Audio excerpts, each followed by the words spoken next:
Ya está con nosotros el doctor Jaime Acosta, él es docente de la Facultad de Ciencias de la Salud, justamente hoy que se recuerda el Día Mundial del VIH-Sida, vamos a hablar con él un poco sobre la prevención, el tratamiento, los avances que hay en el país y cómo está la situación actual. Bueno, le damos la bienvenida, doctor, a este espacio informativo.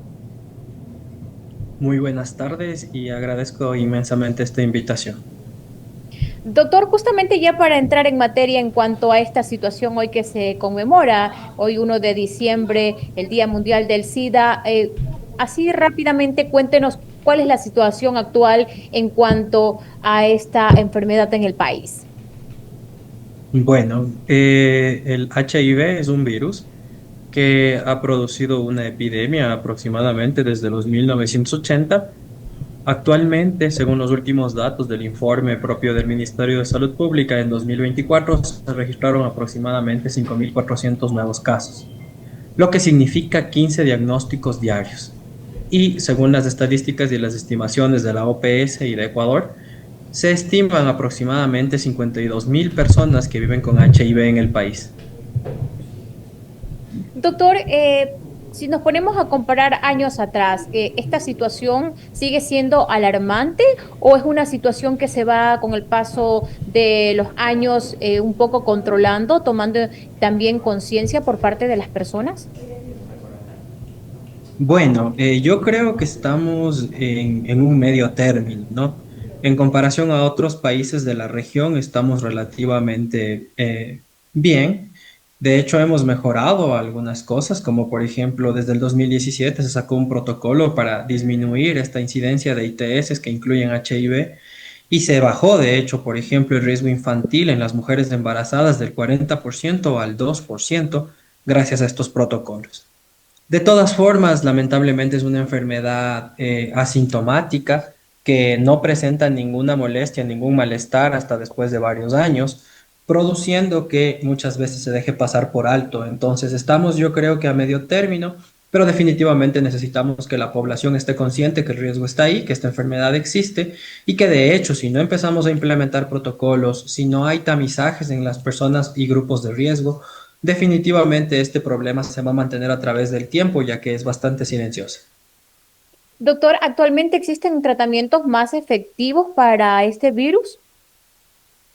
De hecho, esa es una excelente pregunta. El tratamiento cada vez ha ido mejorando. De hecho, hay asociación de inclusive nuevos fármacos, los cuales tienen bastante efectividad. ¿Cuál es el problema? Siempre cuando hablamos de enfermedades pensamos en una solución, en una cura. Y efectivamente este es el problema del HIV. Farmacológicamente hasta el momento no hay una cura y entonces será un tratamiento. La diferencia es Entre que Serie la A y B, persona hasta su tiene que primer seguir descenso en tomando 2002, bajo la la presidencia de medicina José Félix para poder Vélez, y regresó en el controlar el 2003 número de como subcampeón de HIVs. segunda Entonces, en categoría. este sentido, definitivamente yo creo que se ha mejorado bastante el tratamiento e inclusive ahora hay opciones como la terapia posexposición, la terapia preexposición, que ha disminuido muchísimo la transmisión de HIV. Cintia, le doy paso a usted también para que pueda abordar el tema con alguna inquietud que tenga. Sí, doctor, buenas tardes, bienvenido a nuestro espacio. Sí, le tengo una consulta. ¿Cómo se da el tema de los contagios cada vez más por cuestiones ya fragmentadas? O sea, ya dividiendo el tema de las edades, ¿cuáles son estos prototipos más o menos de las personas que están adquiriendo esta enfermedad? De hecho, es una pregunta bastante interesante. A ver, para eso tenemos que hablar de la transmisión. La transmisión se da fundamentalmente por tres medios. El primer medio es la vía sexual. Esto significa que una persona que tiene el virus en sus secreciones, al tener un contacto sexual, pues la transmite a otra persona. Y de hecho, ahí por eso dejamos contacto sexual, porque las opciones son varias, ¿no es cierto? Luego después viene la transmisión parenteral. Esto puede suceder, por ejemplo, a través de compartir jeringas, especialmente en las personas que usan drogas intravenosas. Podría transferirse si es que el uso de la jeringa es inmediato, porque es un virus y necesita una célula para vivir dentro de ella. Y la otra es a través de las madres embarazadas, que de hecho es una de las más dolorosas, ¿no? A veces las mujeres se embarazan, no detectan que tienen HIV y esto podría inclusive pasar al bebé. Y otro momento aquí también asociado a las mujeres también es cuando están dando de lactar. Entonces, en la actualidad tenemos tres poblaciones de riesgo que han que están como que resaltando en esta balanza. Dentro de ellas, según el último informe del 2018, no mentira, del 2024 del Ministerio de Salud Pública, vamos a ver que principalmente está afectando a personas transfemeninas en el 18%, hombres que tienen sexo con hombres en el 10%, trabajadoras sexuales el 1%, al igual que personas privadas de la libertad. Y principalmente en adultos jóvenes.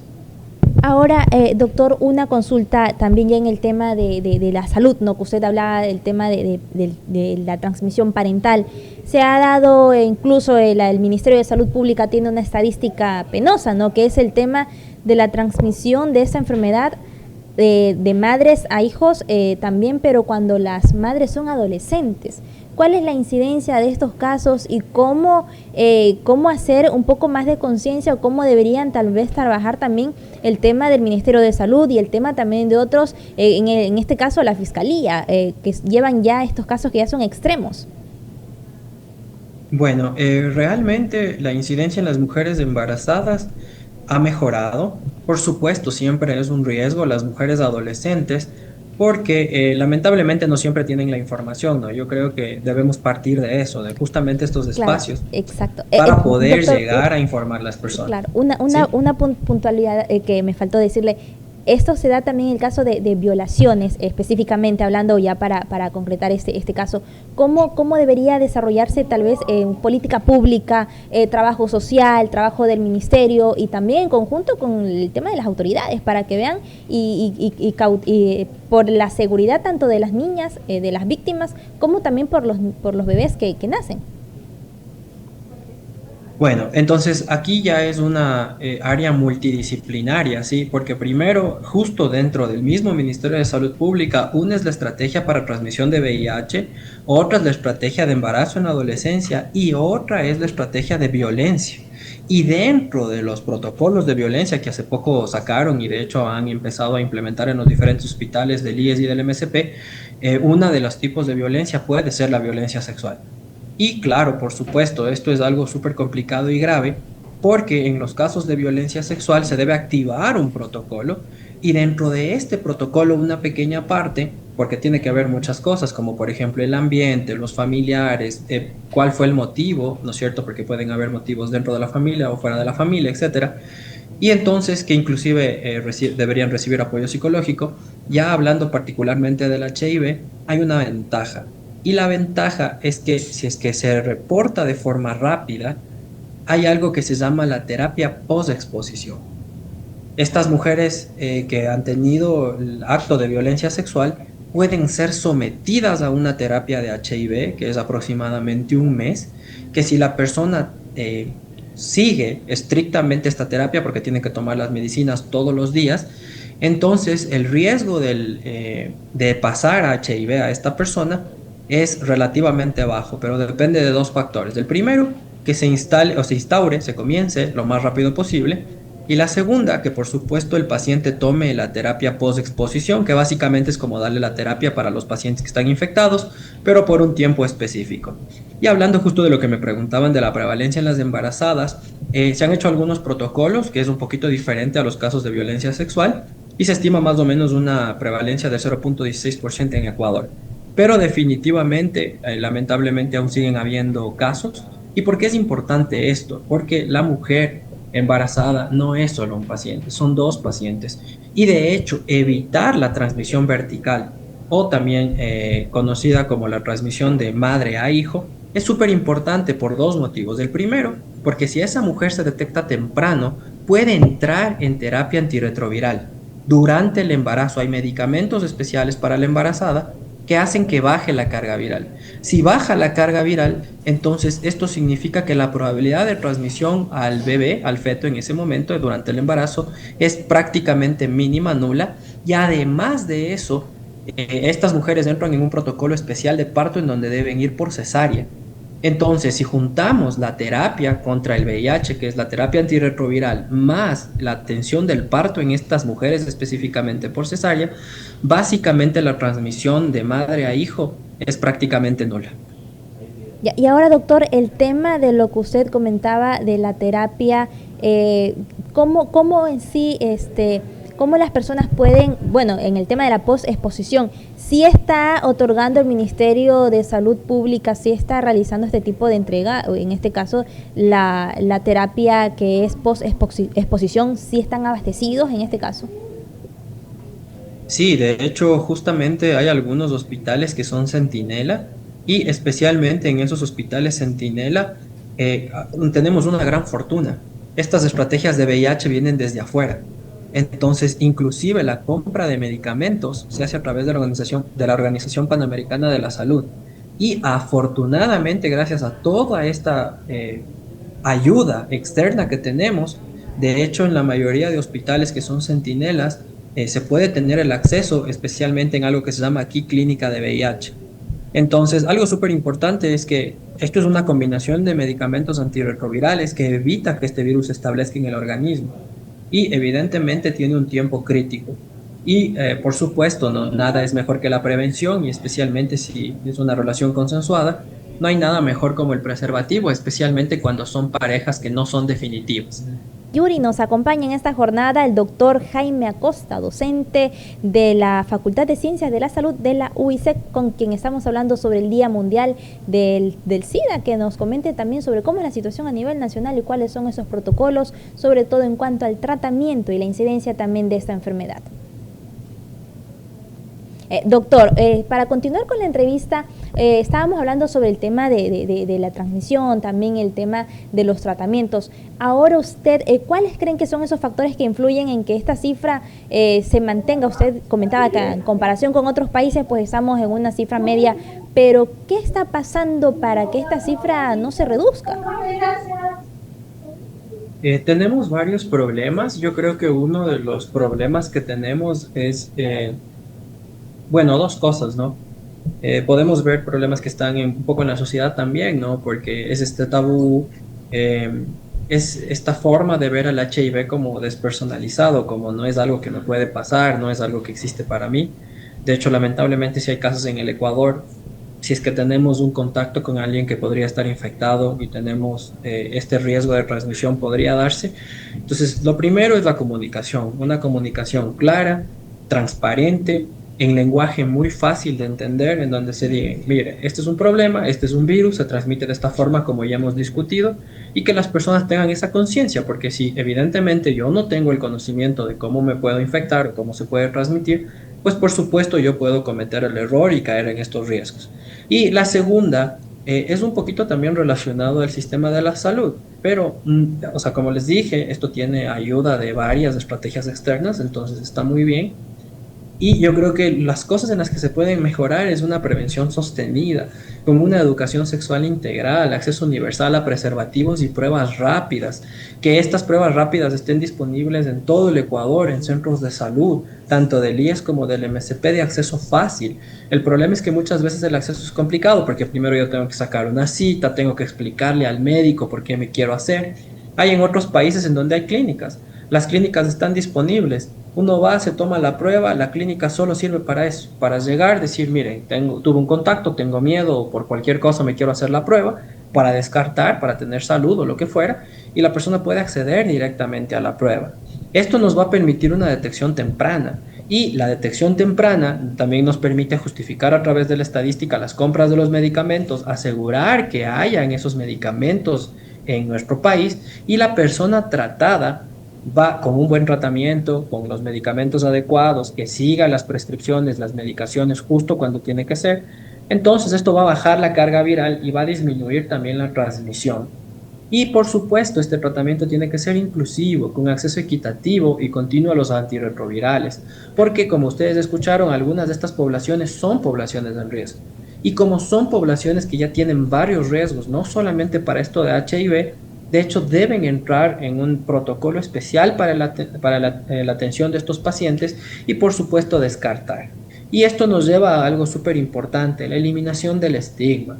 Entonces, yo sé que es una enfermedad que por mucho tiempo ha sonado, pero lamentablemente sigue habiendo demasiado estigma y debemos promover estas campañas de sensibilización que reconozcan la dignidad de las personas. Estas personas tienen la mala suerte de estar infectadas con este virus, pero siguen siendo personas y de hecho las personas que ya están en tratamiento antirretroviral básicamente son como cualquiera de nosotros. Inclusive pueden tener una salud por muchísimo tiempo y de hecho también, como ya dijimos antes, disminuye la probabilidad. Entonces yo creo que tiene que ser una estrategia que se enfoque en varios de los puntos que hemos discutido.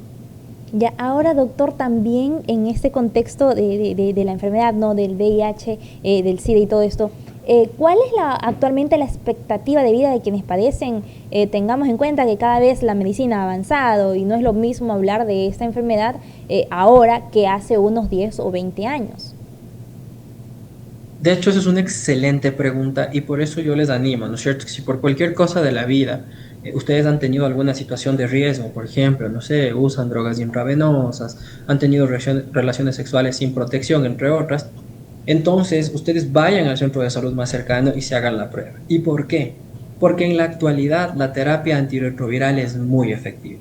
Y todas las organizaciones internacionales, el ONU-SIDA, la OMS, la Organización Mundial de la Salud, la Organización Panamericana de la Salud, el Centro de Control de Enfermedades Infecciosas y No Infecciosas en los Estados Unidos, el CDC, esos mencionan que la terapia antirretroviral puede hacer algo que se llama carga cero o pacientes indetectables.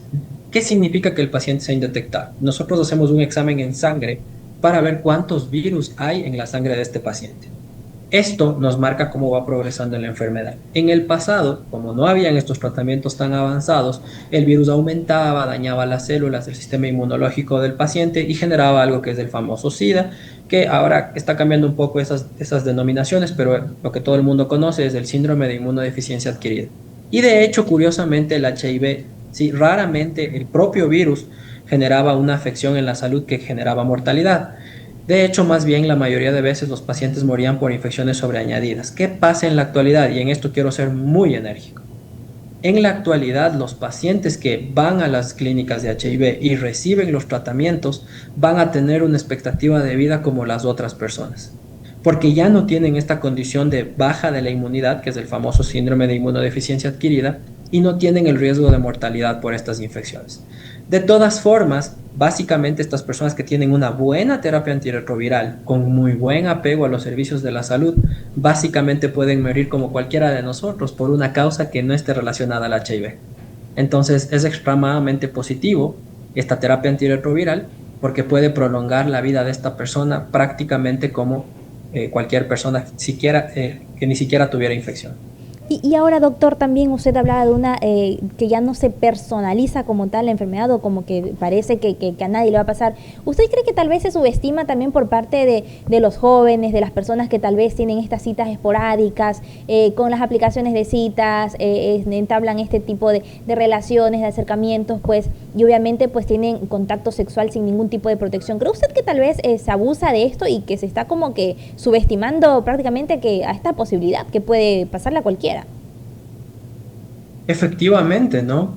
Cuando nosotros no medimos los riesgos es cuando más tenemos la probabilidad de que un evento acontezca. Y por supuesto, evidentemente uno tiene que ver y tiene que adaptarse con la sociedad y la sociedad va evolucionando, ¿no? Y antes uno tenía que conocerse, pasar un tiempo, que por lo menos le acepten las llamadas, llamar a la casa, no le encontraba a la persona en la casa, etcétera. Hoy hay aplicaciones específicamente para diversos tipos de propósitos y esto puede hacer que hayan contactos sexuales de riesgo. Y algo que yo decía, ¿no? El HIV no tiene cara. No es que uno dice, no, es que esa persona está diferente. No. El HIV puede estar en cualquier persona de la sociedad, tanto hombres como mujeres. Inclusive, si es que tienen muchos contactos sexuales, son unas personas de riesgo, porque el riesgo en estas personas se va multiplicando. O sea, no se va sumando, no es que 1 más 2 más 3, sino mientras más contactos sexuales sin protección tenga esta persona, este riesgo va aumentando en forma logarítmica y esto aumenta totalmente esa probabilidad de infección. ¿Qué quiere decir esto? Definitivamente, lo que hagan las personas con su vida o con, por ejemplo, sus relaciones, eso es independiente de nosotros, pero algo súper importante es que se deben cuidar, porque eso también significa amor propio de uno mismo, ¿no es cierto? Cómo yo me cuido. Y yo les quiero decir esto, el HIV no tiene rostro, una persona no puede detectarse de forma física y entonces muchas de estas personas a veces ni se enteran que están infectados. Acuerden que puede ser asintomática los primeros años de enfermedad. haciendo que sea una enfermedad silenciosa, como ya lo habíamos mencionado al inicio, y por eso hay que tener especial cuidado con estas herramientas virtuales que tenemos hoy para facilitar diferentes tipos de encuentros interpersonales. Y ahora, doctor, ya para finalizar, algún consejo tal vez a las personas que nos están viendo. Hemos visto incluso en redes sociales que a veces hay estos trends y parte de ellos a veces se motiva a las personas a la exclusividad sexual y también el tema de normalizar los chequeos médicos entre las parejas. De hecho, es una de las cosas que más me encanta, ¿no? Si se ha visto en los memes, en las redes sociales que dicen, normalicemos pedir pruebas de infecciones de transmisión sexual antes de comenzar una relación. De hecho, es una estrategia que ha aparecido en las redes sociales, que de hecho le podría costar muchísimo a las personas y a los servicios de salud, pero de hecho es la única forma de saberlo. O sea, como dijimos, muchas de estas infecciones, que de hecho hace algún tiempo también hablamos de hepatitis con ustedes, etcétera. Entonces, es importante considerar esto, ¿sí? Hasta que no te hagas la prueba, no lo puedes saber. Entonces, una de las cosas que sí me gustaría llevar a la sociedad y a todos nuestros seguidores es que definitivamente, si tuvieron o han tenido algún contacto de riesgo, ya hemos hablado, especialmente contactos sexuales sin preservativos, es fundamental hacerse la prueba. Y de hecho, si es que hay la forma y la posibilidad de que antes de que comiencen una relación con alguien, definan, ¿no?, cuál es su estado serológico, o sea, si es que ya se han hecho o no se han hecho pruebas, sería súper recomendable porque es la única forma de atacar a este enemigo silencioso. El HIV se sigue diseminando en la población. La mayoría de pacientes, al menos por muchos años, los primeros 7 años de la enfermedad, no tienen ninguna sintomatología y, como les dije, lamentablemente podría estar en quien quiera. Y una de las principales formas de transmisión es, como les habíamos dicho, el acto sexual sin preservativos, así que la única forma de saberlo y estar seguro es hacerse la prueba. Así que les recomiendo que se hagan la prueba y en la mayoría de centros de salud suele estar disponible, así que siempre es mejor prevenir que lamentar. Listo, muchísimas gracias, doctor. Muchas gracias por el tiempo, por haber compartido con nosotras en este espacio. Esperamos tenerlo más adelante también aquí en nuestros espacios Manavisión Plus y el diario.es. Siempre es un gusto estar con ustedes, agradezco la invitación, un saludo a todos y vamos por la prevención en el Día Mundial del VIH. Muchísimas gracias, doctor. Y así ha sido la entrevista, Yuri, del doctor Jaime Acosta, docente de la Facultad de Ciencias de la Salud de la UICEC, con quien estuvimos hablando en el contexto de la conmemoración pues del Día del VIH.